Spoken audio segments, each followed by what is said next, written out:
Accessible.org has had a wildly successful start to 2026. Let's talk about what's happening right now, starting with number one on the screen. I have $1 million in potential contracts slash projects in my inbox. The level of activity and demand in the marketplace is actually what I thought we'd see in 2025. It didn't happen in 2025, but it is definitely here for 2026. Buyers are very serious, they are ready to get started, and we're seeing larger accessibility projects come through. Number two, this is what I've been talking about on this channel for the last few years. It's playing out right now in the marketplace. Again, I was a year early. I thought 2025 was the year. No, it's definitely 2026. Number three, accessibility tracker is gaining real traction. When I show tracker to clients, they really like what they see. They like how intuitive it is. They like how it's streamlined, and they especially liked that it is designed for WCAG conformance. So I think the tracker platform is going to become the industry standard. It's just going to be a matter of more people finding out about it. Once more people find out about it, then of course others are going to learn about it. And so I really do think that this will become the industry standard. And again, this goes back to just it being intuitive. This is just like how I saw the accessibility and compliance marketplace.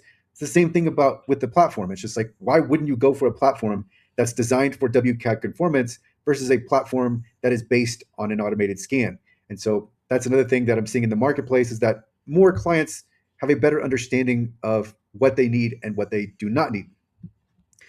Number four, this is a side note, but I have here the multi-billion-dollar industry that was ignored, and so that's the way I see accessibility and compliance.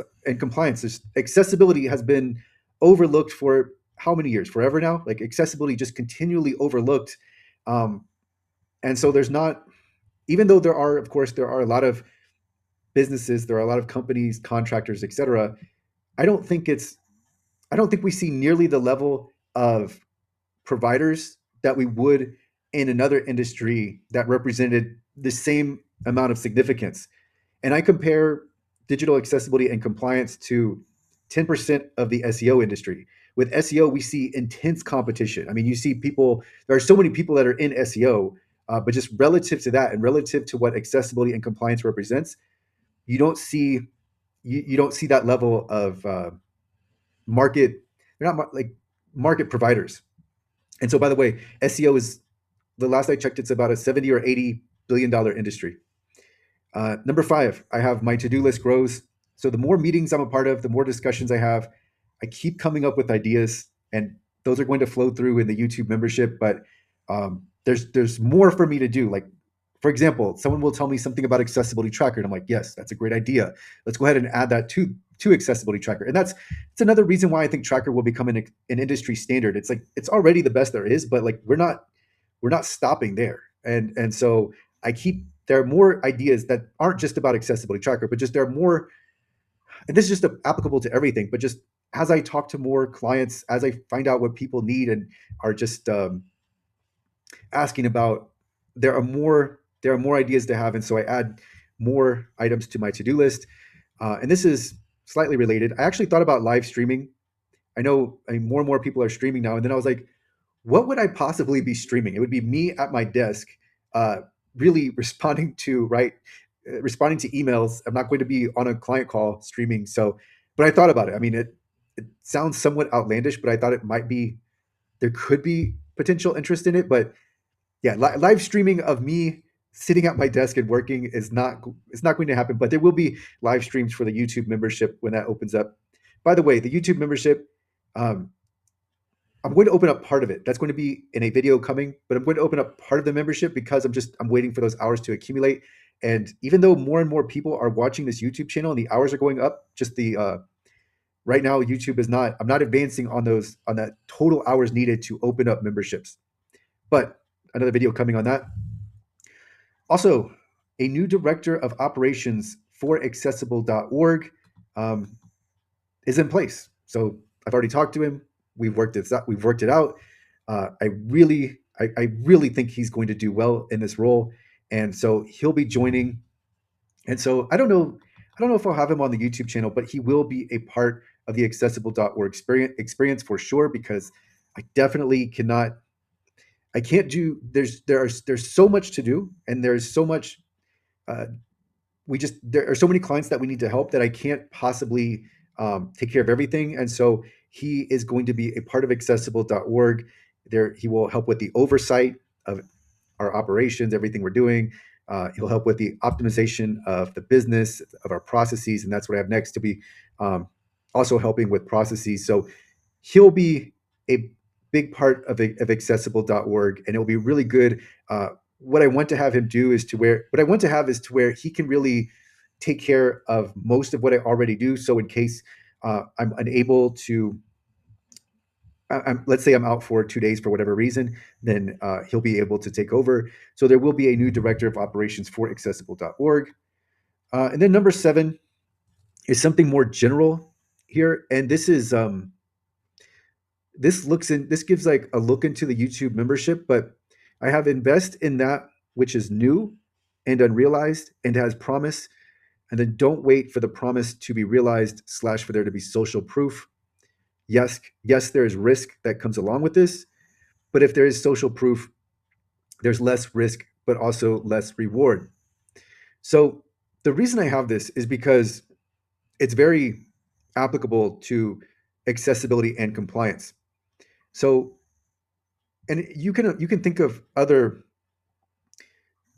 industries or niches where this is applied, but you want to enter something when it comes to investing, and it doesn't this isn't like the stock market, although it could be, it isn't crypto, although it could be, but just anything, right?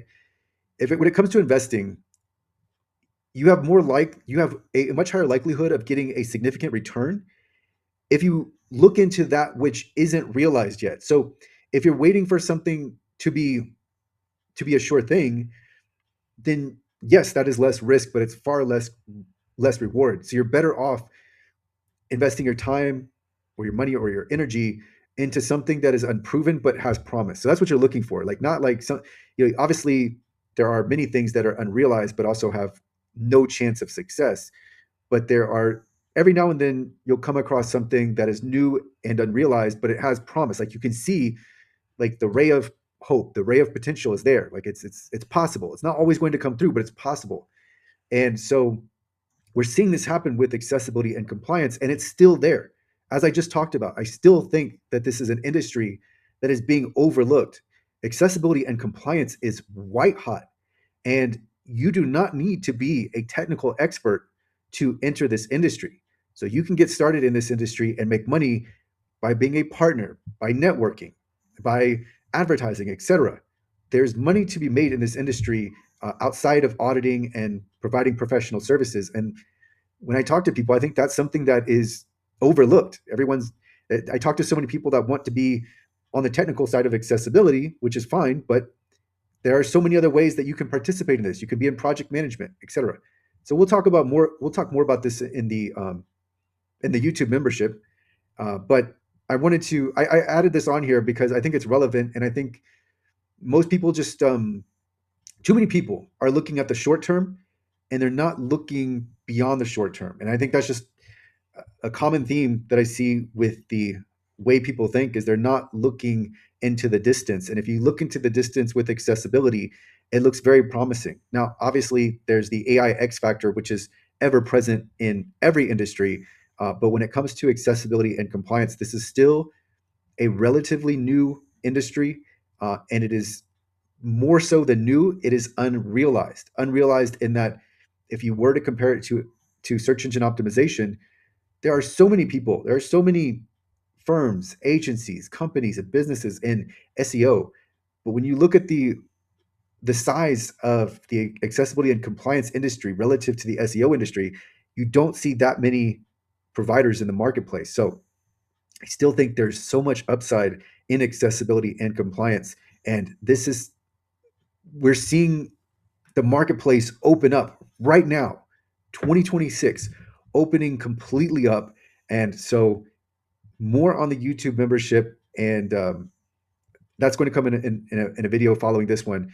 But just in general, when you think about where to get the extreme returns, it's not in what has been realized. it has it is in what hasn't been realized.